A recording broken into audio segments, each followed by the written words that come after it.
Bakr ১, ২ আৰু ৩ নং ভাটিপাৰা গাঁৱৰ গাঁওপ্ৰধানৰ বিভিন্ন কুকীৰ্তিৰ ওপৰত বিহিত ব্যৱস্থা গ্ৰহণৰ দাবীৰে ৰাইজৰ সজাতি দলৰ বকৰ ৰাজচক্ৰ বিষয়াক অভিযোগ দাখিল। গাঁওপ্ৰধানৰ বিৰুদ্ধে উত্তাল প্ৰতিবাদ।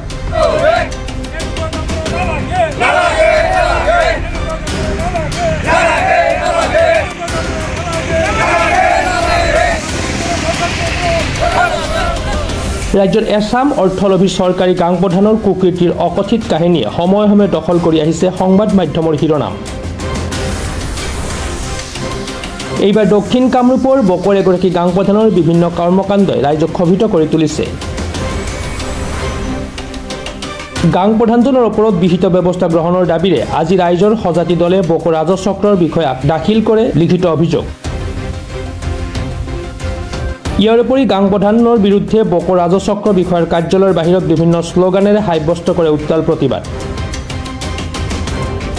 গাঁওকেইখনৰ ৰাইজে ১, ২ আৰু ৩ নং ভাটিপাৰা গাঁৱৰ চৰকাৰী গাঁওপ্ৰধান মহম্মদ মঞ্জুৰ হকৰ বিৰুদ্ধে উত্থাপন কৰে কেইবাটাও গুৰুতৰ অভিযোগ।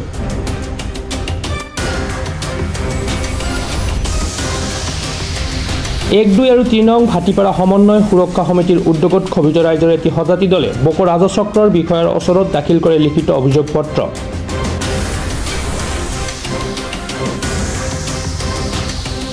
গাঁওপ্ৰধান মহম্মদ মঞ্জুৰ হকক গাঁওপ্ৰধান হিচাপে ৰাখিলে সমাজৰ বাবে ক্ষতিকাৰক হ'ব বুলি ৰাইজে অভিযোগ পত্ৰত উল্লেখ কৰি ১, ২ আৰু ৩ নং ভাটিপাৰা গাঁৱত তেওঁৰ পৰিৱৰ্তে অন্য এজন যোগ্য ব্যক্তিক নিয়োগ কৰি ৰাইজৰ কাম কাজসমূহ সুচাৰুৰূপে চলাই নিয়াৰ দাবী জনাইছে।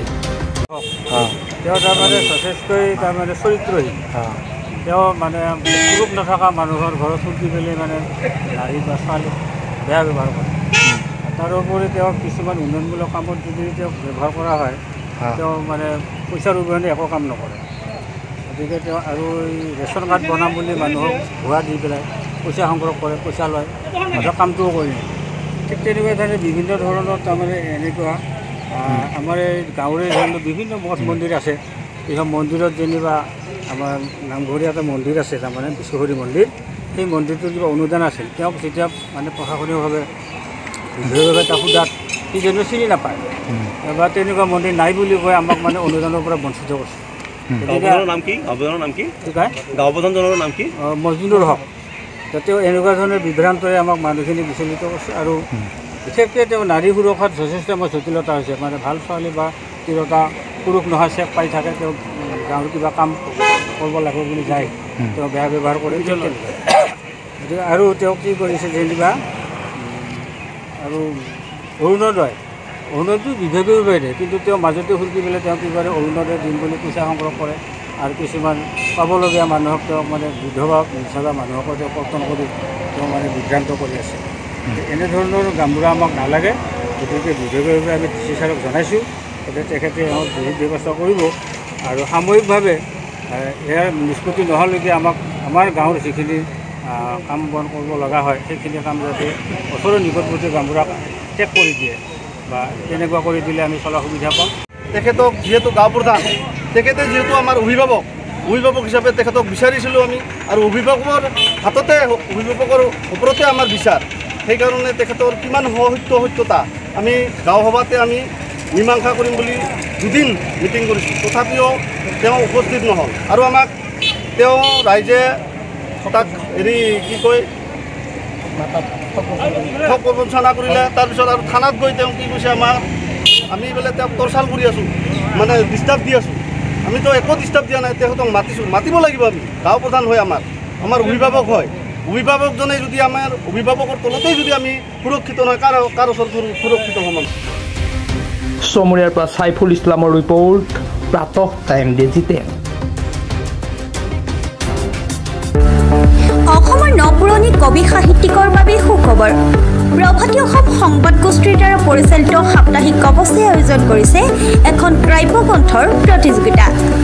সহকৰ্মীৰে 30টা বৰ্ষত খোজ থোৱা অসমীয়া সাপ্তাহিক কবচ কাকতখনৰ উদ্যোগত কাব্যগ্ৰন্থ প্ৰতিযোগিতাৰ আয়োজন কৰা হৈছে। 2022 চনৰ পৰা বৰ্তমানলৈ প্ৰকাশিত অসমীয়া কাব্যগ্ৰন্থ 2 কপিৰ লগতে লেখকৰ সম্পূৰ্ণ নাম ঠিকনা সঠিককৈ লিখি অহা 30 নৱেম্বৰৰ ভিতৰত তলত দিয়া ঠিকনাত ডাকযোগে পঠাব পাৰিব। আমাৰ ঠিকনা সাপ্তাহিক কবচ প্ৰভাতী অসম সংবাদ গোষ্ঠী বিজয়নগৰ ডাকঘৰৰ সমীপত কলিতা মাৰ্কেট 3য় মহলা জিলা কামৰূপ অসম 781122 মোবাইল নম্বৰ হৈছে 9435114666 অথবা 6003971898 অথবা 9864084600 অথবা কাৰ্যালয়ত হাতে হাতে জমা দিব পাৰিব। এই প্ৰতিযোগিতাত বয়সৰ কোনো সীমা নাই। অহা জানুৱাৰী মাহত ফলাফল ঘোষণা কৰাৰ লগতে বঁটাসমূহ বিতৰণ কৰা হ'ব। সকলো প্ৰতিযোগীকে মানপত্ৰ প্ৰদান কৰা হ'ব।